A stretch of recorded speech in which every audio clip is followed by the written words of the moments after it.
बिस्मिल्लाहिर्रहमानिर्रहीम। अस्सलाम वालेकुम दोस्तों, एक नई वीडियो के साथ हाज़िर हैं। चलिए अपनी वीडियो स्टार्ट करते हैं। आप सब लोग इंडिया की कोल्ड स्टार्ट डॉक्ट्रिन से तो वाकिफ़ होंगे। इंडिया की कोल्ड स्टार्ट डॉक्ट्रिन से पहले एक डॉक्ट्रिन होती थी, उसको कहते थे सुंदर जी डॉक्ट्राइन। ये जो सुंदर जी डॉक्ट्राइन थी, ये 1981 के अंदर डिवाइस हुई थी और 2004 के अंदर आप कह सकते हैं कि इसको उन्होंने खुद ही स्क्रैप कर दिया था। सुंदर जी डॉक्ट्राइन में क्या था? सुंदर जी एक इंडिया का बेसिकली एक आर्मी चीफ था। आई बिलीव कि ये वही था जिसने गोल्डन टेम्पल के ऊपर हमला करवाया था। ऑल्दो गोल्डन टेम्पल के ऊपर हमला तो इंदिरा गांधी ने करवाया था, लेकिन ये उसके अंदर जो था वो इन्वॉल्व था। लेटर ऑन ये इंडिया का आर्मी चीफ भी बना। ये था तो इन्फेंट्री से, लेकिन इसको आर्मर्ड बहुत ज्यादा पसंद थी। इसने इंडिया की जो आर्मर्ड कोर थी कहते हैं उसको बहुत ज्यादा चेंज कर दिया था और ये समझता था कि आर्मर्ड से आप वो काम अचीव कर सकते हैं जो कि आप नॉर्मल इन्फेंट्री से नहीं कर सकते। इसने एक डॉक्ट्राइन बनाई थी जिसको सुंदर जी डॉक्ट्राइन कहते हैं। सुंदर जी डॉक्ट्राइन बेसिकली ये थी, मैं लंबी बात नहीं करता लेकिन आपको थोड़ा सा ओवरव्यू दे देता हूँ कि इसमें इसने ये बनाया था कि सुंदर जी डॉक्ट्राइन में इसने कुछ स्ट्राइक कॉर्प्स बनाई थी, कुछ होल्डिंग कॉर्प्स थी और फिर कुछ स्ट्राइक कॉर्प्स थी। ये जो स्ट्राइक कोर्स थी इंडिया की, ये किसके ऊपर बेस थी? ये ज्यादातर बेस थी मैकेनाइज इन्फेंट्री के ऊपर और एक्सटेंसिव आर्टिलरी सपोर्ट के ऊपर। लेकिन इसका जो स्पीयर हेड होना था वो इंडिया के टैंक कॉलम्स थे। फिर सुंदर जी डॉक्ट्राइन इन्होंने खुद ही स्क्रैप कर दी और उन्होंने फिर उसके बाद ये कोल्ड स्टार्ट डॉक्ट्रिन जो थी इसको अडॉप्ट कर लिया। लेकिन वो जो इंडिया के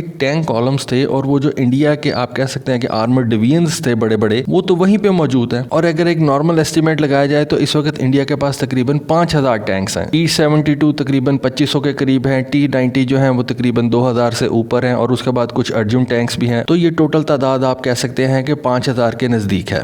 इतने ज़्यादा टैंक्स जो हैं वो इंडिया ने बांग्लादेश के लिए तो नहीं बनाए, नेपाल के लिए भी नहीं बनाए। आपको पता है कि इस वक्त उसका चाइना के साथ एक कॉन्फ्लिक्ट चल रहा है और ये जो T-90 टैंक्स हैं ये वो चाइना के साथ तो नहीं लेके जा रहा ऊपर इतनी हाइट के ऊपर। तो उसने इस वक्त जो कदरे लाइटर टैंक है T-72 उसको वो ऊपर लद्दाख साइड पर लेके गया। बेसिकली ये जितने भी टैंक्स हैं ये उसने पाकिस्तान के लिए रखे हुए थे और ये सुंदर जी डॉक्ट्राइन का एक मेन हिस्सा थे। और पाकिस्तान आर्मी के लिए इन टैंक्स का कुछ बंदोबस्त करना बहुत जरूरी काम था, जिसके लिए आपको पता है कि पाकिस्तान ने फिर गनशिप हेलीकॉप्टर्स भी लिए। इतने ज्यादा टैंक्स रखने का मकसद क्या था? इंडिया जो था वो इम्प्रेस था सोवियत यूनियन की पॉलिसी से। सोवियत यूनियन की क्या पॉलिसी थी कि अगर इनके सोवियत यूनियन और नेटो की लड़ाई होती है तो सोवियत यूनियन के इतने ज्यादा टैंक्स थे, आई बिलीव के 15,000 से ज्यादा टैंक्स थे। उसने कहा था कि हम सारे के सारे नेटो कंट्रीज के अंदर दाखिल कर देंगे और हम पूरे के पूरे यूरोप के ऊपर कब्जा कर लेंगे, या जो जो उन्होंने अचीव करना था उसको हम अचीव कर लेंगे through number of tanks. America और नेटो कंट्रीज ने इसका क्या तोड़ निकाला? अमेरिका और नेटो कंट्रीज ने बहुत ज्यादा अपने गनशिप हेलीकॉप्टर्स जो थे उनको डिप्लॉय कर दिया ताकि अगर ये टैंक्स आते हैं तो हम उनको इन गनशिप हेलीकॉप्टर्स के जरिए से काउंटर करेंगे। पाकिस्तान ने भी अमेरिका की यही सोच अपनाई और इंडिया के इतने ज्यादा टैंक्स को काउंटर करने के लिए उसने गनशिप हेलीकॉप्टर्स की फोर्स बनाई। यहाँ पे इंडिया की ये स्ट्राइक कोर्स थी, उनके अगेंस्ट पाकिस्तान ने अपनी स्ट्राइक कोर्स के अंदर ये गनशिप हेलीकॉप्टर्स ला के रख दिए। लेकिन जैसा कि आपको पता है कि टेक्नोलॉजी इंप्रूव करती रहती है और नए वेपन्स जो है आपके सामने आते रहते हैं, नई टेक्नोलॉजीज आपके सामने आती रहती हैं, नए वेपन्स आपके सामने आते रहते हैं। अब मैं आपको एक 2012 की एक खबर की तरफ लेके जाने लगा हूँ जो कि अभी मैंने कुछ दिन पहले इंटरनेट पे देखी है। इस खबर के मुताबिक उस वक्त के army chief general Ashfaq Pervez Kayani army की एक एक्सरसाइज देखने मुजफ्फरगढ़ गए। आपको पता है कि ये जो अखबारी नुमाइंदे होते हैं इनको इतना ज्यादा तो पता नहीं होता। अब ये जो इनको फीड की जाती है खबर, ये उस तरह से ही एज इट इज आगे बयान कर देते हैं। इस खबर के मुताबिक उन्होंने ये लिखा कि पाकिस्तान आर्मी ने एक सक्सेसफुल एक्सपेरिमेंट किया है जिसमें वो क्या कर सकते हैं कि दुश्मन के टैंक्स को वो जैम कर सकते हैं और इसके अंदर उन्होंने लेजर टेक्नोलॉजी को इस्तेमाल किया है। खबर अगर हम डिटेल से पढ़ें तो उसमें ये लिखा हुआ है कि एनिमी के टैंक्स को इसमें उन्होंने जैम किया है थ्रू कंट्रोल्ड लेजर टेक्नोलॉजी। अब ये कौन सी टेक्नोलॉजी है इसके बारे में उन्होंने कुछ नहीं बताया। उन्होंने कहा है कि via wireless supervision and monitoring.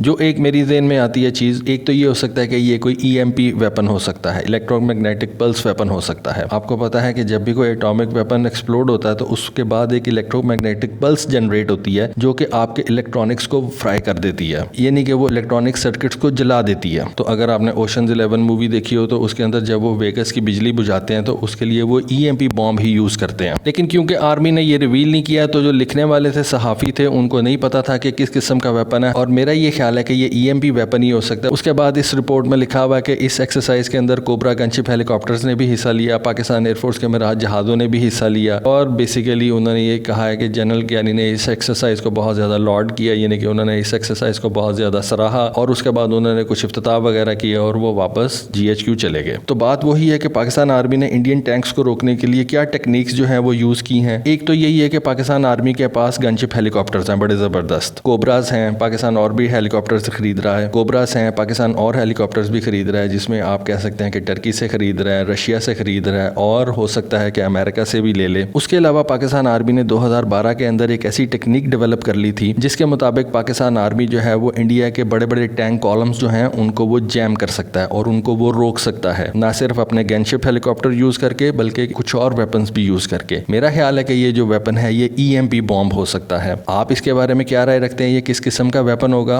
इस आर्टिकल का लिंक मैं डिस्क्रिप्शन में दे दूंगा। आर्टिकल 25 अप्रैल 2012 में आया था और मुझे बताइए कि ये किस किस्म का वेपन था जो उस वक्त पाकिस्तान आर्मी ने टेस्ट किया to stop Indian army tanks. और इसमें यह भी कहा गया कि पाकिस्तान ने लेजर टेक्नोलॉजी जो थी उसको भी यूज किया था। आज के लिए बस इतना ही। Thank you. Allah Hafiz.